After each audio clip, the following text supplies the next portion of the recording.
Alors, une actu chargée en Formule 1 aujourd'hui, le plafond salarié des pilotes en F1 devrait être de 30 millions de dollars. Cela inclura les deux titulaires et les réservistes. Ah oui, donc c'est c'est même pas le salaire d'Hamilton, quoi, actuel.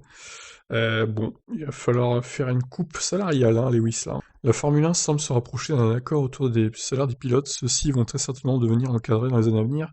Et selon la presse italienne, un chiffre aurait déjà été arrêté. Selon les rumeurs, il est convenu d'un chiffre, ils ont convenu d'un chiffre, explique Luigi Perna dans la Gazzetta dello Sport.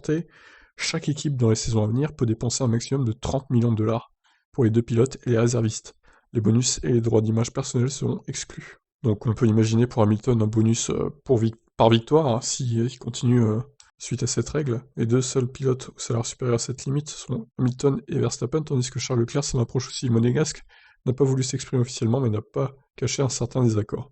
J'ai un avis sur le sujet, mais je préfère en parler en privé avec la FIA plutôt qu'en public. Je veux néanmoins souligner les risques que nous prenons en piste. Ah, il est pas content, Charles.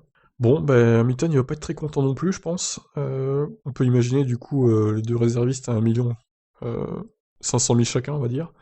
On peut imaginer Bottas à 5 millions, par exemple, et Hamilton à 24 millions, pour que tout rentre dans la limite, quoi, en gros. Plus des bonus, évidemment, en cas de victoire, en cas de podium, etc., qui sont exclus. Donc ils vont jouer sur ça, je pense, les équipes. Et peut-être même un bonus par point marqué, en fait. Tout simplement, ça serait l'idéal. Bon, ben voilà, je vous laisse réagir. Qu'est-ce que vous en pensez? Ciao.